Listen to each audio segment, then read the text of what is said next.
the United States' assistance in defending themselves until the Allies could land in Europe. And this was even before the United States got into the war. And December 7th, 1941, we all know that date. Japan attacked Pearl Harbor. December 8th, the United States declares war on Japan. December 11th, Germany and Italy declare war against the United States. So now the United States is in the war. And the creation of this unit was top secret. At that time, conventional warfare was still big armies fighting big armies. So the concept of a small, specialized commando type unit, there was no manual. It was being created. It was being invented as they went along.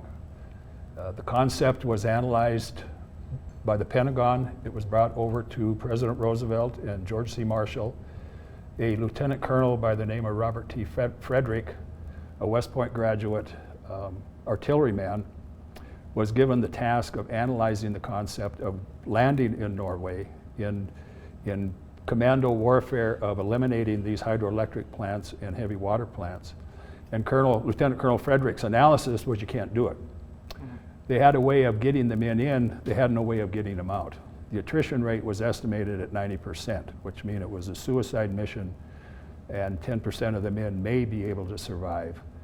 But the biggest reason that it was a no-go was that they couldn't get the men over there without Germany and the German soldiers knowing they were coming. They had radar. It was going to take an armada of aircraft that didn't exist at that time. The Lancaster was the only aircraft that could get them in. So long story short was Colonel Frederick said, no, you can't do it. Winston Churchill, Prime Minister Churchill, and George C. Marshall, General Marshall, and Lord Mountbatten felt that they had to create enough time to delay the invasion of England by the German Army and German Navy. So they wanted a hit and run type of unit that would infiltrate, operate behind enemy lines, and buy enough time to build a defense in England to defend against what was considered the inevitable invasion. So at this point then, the U.S. has entered the war and they're starting to look at whether they can put a unit like this together. How did it end up that they not only brought these people together, but they brought them together here in the state of Montana? The concept was very much enticing to Winston Churchill, Prime Minister Churchill, as well as the U.S. military. So the U.S. military and at that time Canada was a Commonwealth of England, agreed that it would be a joint effort, that it would be U.S. and Canadian. And Canada committed half of the combat echelon that would train, but it was always this first time multinational unit. The interesting part of this is the Canadians were always in the Canadian Army. And so they were serving under U.S. command. Colonel Frederick, because of his knowledge of this entire concept, even though it was a no-go analysis, was given command. They needed a base to train. They needed a base that was remote, that was going to be similar in weather and similar in terrain to Norway. And the post that was available was Fort William Henry Harrison, west of Helena, Montana. And so they started coming out.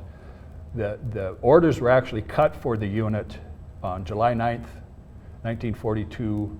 It stood up in Helena at Fort Harrison on July 20th, 1942, and men started arriving in Helena early in mid-August by train, traveling across the United States and Canada to train. And they were given a timeline of 5 months to have this unit combat ready. Now, when the unit came together in Fort Harrison, what is it that this training looked like? It was intensive, was it not? It was intense. And one failure, and you were sent back to the unit that you came from. I haven't seen any official numbers, but I was told by one of the veterans that 16,000 men volunteered for the force and 2,200 made the cut. But as soon as they landed boots on the ground in Helena, trains across Canada rallied in Calgary and then got on trains in Calgary. Remember, all these trains were blacked out These men didn't know where they were going. They just knew that they had volunteered and had been accepted into this specialized unit. For a lot of them, the enticement was airborne training, and they got a little extra pay. They got a little bump in pay. But they didn't know the mission, and they didn't know where they were headed, and they wound up in Helena, Montana. There's a rail spur that goes right into the post there. Their first exposure to this type of training was airborne. And Colonel Frederick, he was promoted to a full colonel, and he was an incredible man that was one of those leaders and expected it from his officers that he wouldn't ask his men to do anything he wouldn't do himself. But their first training was, or their first exposure to the test of whether they could make the cut was airborne. And parachuting at that time, 1942, was fairly new. The technique was new. The training center for it was Fort Benning, Georgia. And so some of the trainers, some of the instructors that came up here had some airborne training, but most of these men had never even ridden on an airplane, let alone jumped out of one. And they, ordinarily, airborne training at Fort Benning is about 4 to 5 weeks. These men got 4 to 5 days of training. They showed you how to put on the harness. They had a couple mock-ups that you would jump out of a plywood mock-up, and then they would pick you up in a harness and drop you to show you what the impact was going to be like. Then you got on the airplane, and you went up and jumped out, or didn't jump out. There were people who did not. Refused to jump from the door. We were reading the other day, they used to have a tally at the bottom of the day, how many people jumped, how many people were injured, how many people went through the training. And they only required 2 jumps to qualify. Today it's 5 jumps at Fort Benning, and normally they'll try to get a 6th jump in. But they were, you know, and I always remember the discussion that Colonel Frederick went through his training. He had low quarters on in his Class A's. He went out and jumped twice, and that was it. He was done.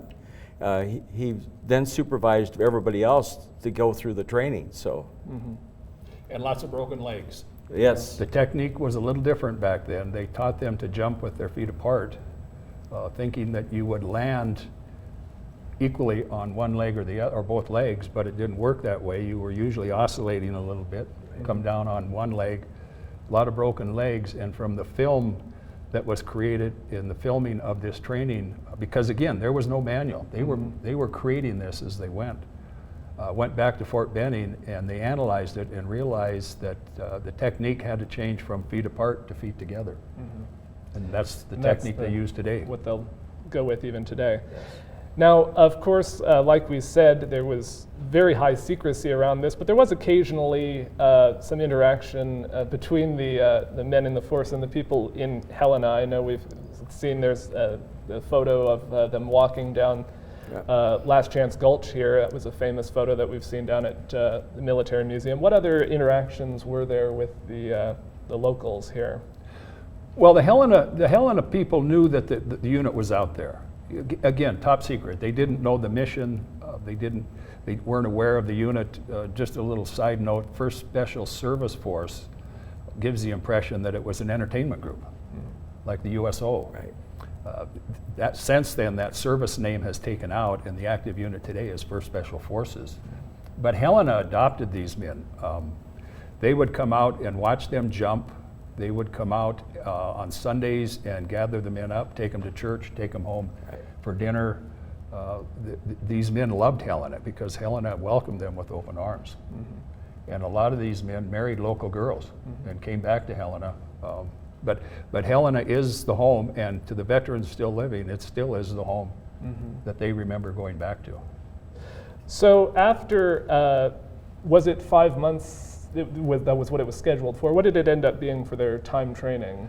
Well, they were in the training, and the training to all of these men, the level of training and the level of conditioning was key to their survival.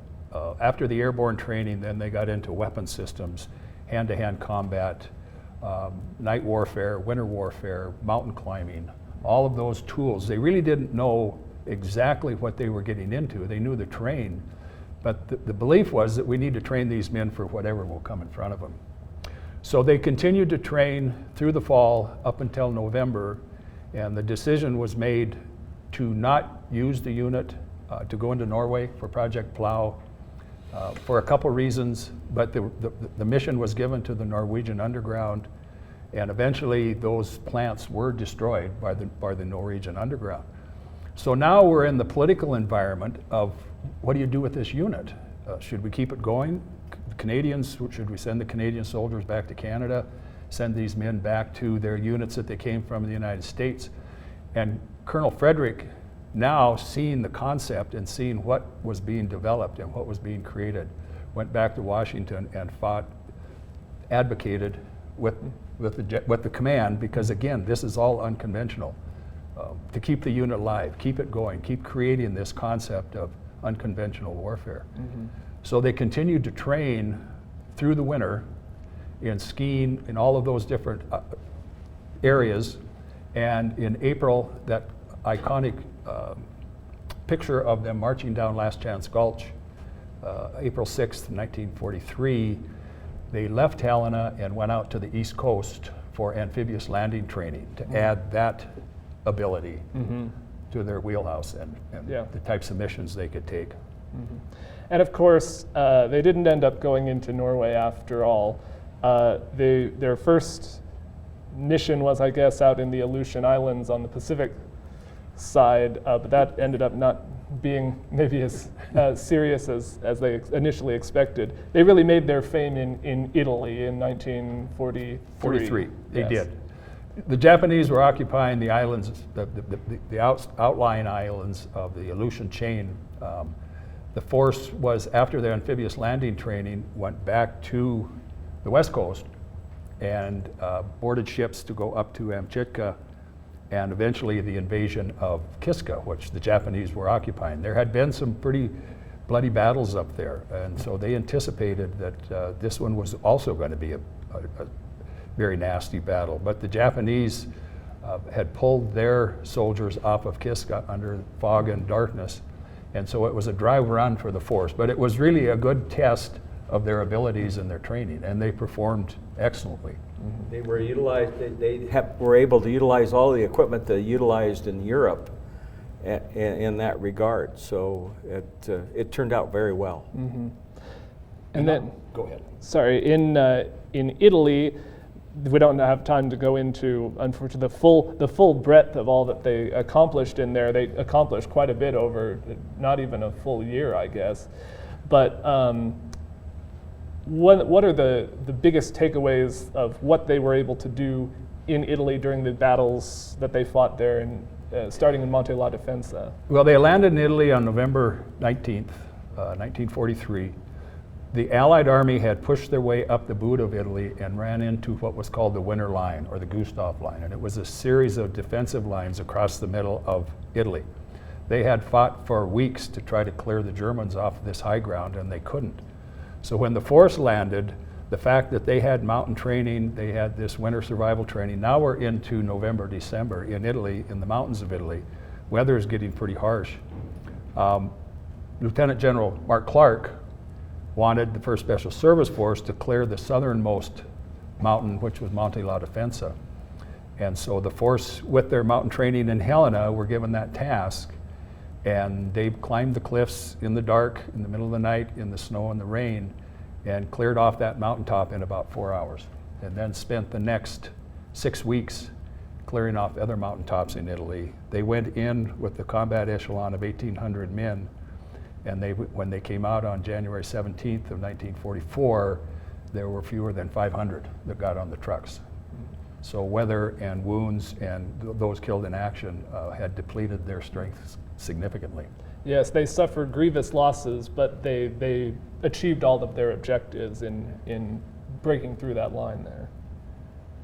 Well, after the Winter Line, they continued fighting in Italy in some other big battles. What was the big thing that they were accomplishing in what they did in Italy? Once they came out of the mountains, went into Anzio, and the strategy, because one of the questions that I've always asked myself was why did the Allies spend so much time and effort fighting in Italy when the strategy was to have a landing on Europe and push through Europe back to Germany. Well, it was to detract as many German soldiers away from the Normandy area, away from the European theater.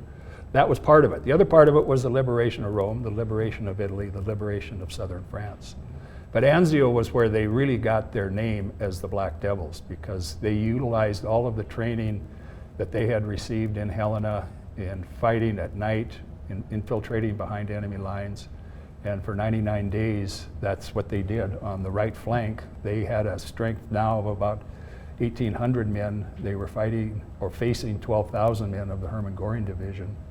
And their night patrols just raised havoc with the German soldiers. And the nicknames, they came from the Germans themselves, because they caused quite a bit of consternation for the They did. German They were forces. experts at night fighting. They were experts at stealth.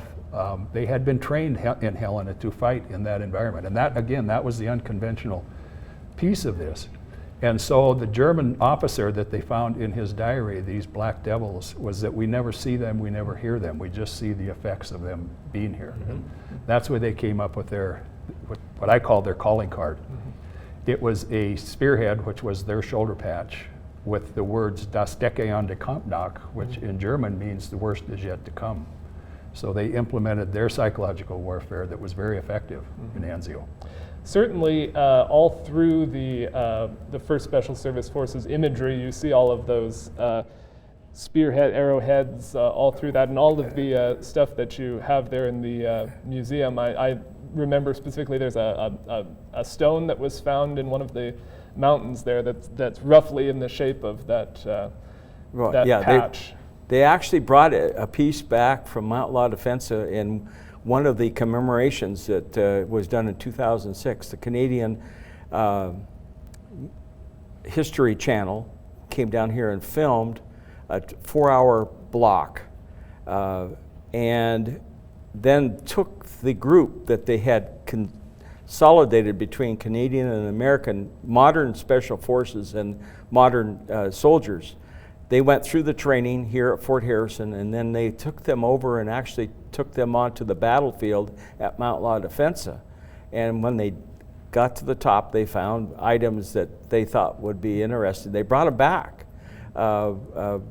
And so we have a number of those items that are on display in that one exhibit based on that.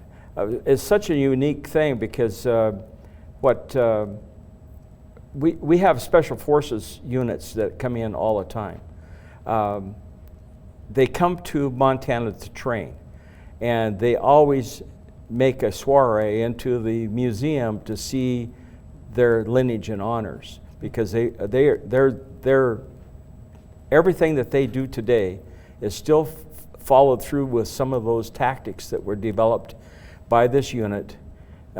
Utilizing enemy weapons, utilizing the land, utilizing stealth is still done today. And that's why it's so important. So they come here and they train, and they hopefully go to those same areas and retool. So they do mountaineer training, they do water training out on the Missouri River, on the lakes, they parachute in the mountains. They do all of the different things. They do demolitions training here. Everything that the force developed during their probably about 8 months of work here in Helena. You can imagine how intense that is, because a lot of times they're only here for a couple of weeks, but it's 24/7 kind of training when they come here. Mm-hmm. Yeah, and that really is something that I think people should take away, is that the 1st Special Service Force today, you still see the lineage of it even in the modern special forces to a great extent. I know they sort of see that as their precursors in some way. Well, in 1960, when President Kennedy reconstituted Special Forces, the first Special Forces unit that now headquarters out of Fort Bragg, they tied direct lineage from those units that were being stood up at that time back to the 1st Special Service Force. So in military records, in Department of Army records, that lineage is established and has been recognized. Well, obviously, as we said, they had a lot of battles that they went through and a lot of difficult missions that they went on. What did you think is the number one thing that people should take away from what it is that the 1st Special Service Force did, what they accomplished, and what they left behind? You know, I think they were pioneers in first of all, they volunteered for this unit. And the demands on the individual, both physically and psychologically, were intensive. That's why 22 men out of 16,000 men made the cut. And in Special Forces today, there's a selection process. Not everybody is not everybody is prepared to operate in that environment. But the commitment that they had, the brotherhood that they created, General Frederick, again, was a master he didn't keep the Canadian and unit and U.S. soldiers separate. He integrated them and utilized the competitive nature of these alpha males in everything they did, in training, in combat, and when they deactivated on December 5th of '44. Most of the men didn't know who was Canadian and who was U.S. That was how close that bond had been developed. And after the war was over, some of these men ended up coming back. Well, they all returned to their home countries. Some of them actually came back to Montana and made their homes here. About 40 men came back and established themselves and moved to Helena and raised their families here. We have sadly lost all of those men. There are still 63 men living that served in the force, and of the 63, 17 actually trained here at Fort Harrison, 4 Canadians and 13 U.S. soldiers. Well, it's obviously something that the Fort Harrison to this day takes a great deal of pride in. Absolutely, they're a mainstay of the museum. They're only a small portion of our whole story, but they seem to dominate everything. And if you take a look in the city of Helena, we have the memorial, and they chose to set the memorial here in Memorial Park. In 1947. They had I think it was their first reunion, came back here and established the memorial, and it's been, they continued to work on that. They added the cenotaph to that memorial, which has, I think, around 500 names on it, and down in the bottom corner it says, "Those who dared survived," but survived. But there's all those names are on there, and they recognize their brethren that didn't make it home. I think we'd like to recommend that everybody has a chance to come out to the museum, take a look at that, and we can expand on the exhibits. Most of the exhibits were done by 1st Special Service Force members who lived here in town or in the area during the formative years of the museum. We asked them to actually write the story and put the exhibits together, and we followed through with whatever they wanted to have. So the story is really their story. Yeah. And how is it that people, if they're interested in learning more about these stories, how is it that they can come and visit you at the Military Museum on Fort Harrison? We're there on Thursdays. We're an all-volunteer group, so we open up on Thursdays, but we do open up other times, and all they have to do is request separate times. We have people who come in all during the week, on weekends. During the summertime, we have a lot of Canadian folks that come down, and they always call ahead, and we can always set up a time for them to come into the museum. We have a great gift shop, and a large part of that gift shop is the books and texts, information of the force. We've collected those just for that purpose, and those you can't tell the whole story. They need to sit down and actually read that story a little bit. But we're learning more even today of about the force, and those small stories are starting to come forward that we never had before. The large story was always there. The small stories, the individual stories, are coming out because the families will come in and say, "This is my grandfather," "This was my uncle," Yeah. All right. along that way. Well, very good. Well, thank you very much, both of you, for joining us this morning and sharing some of the stories and the importance that the 1st Special Service Force has both here in Montana and on a wider scale. And thank you all very much for joining us on Face the State. Please tune in next week for our next edition of Face the State.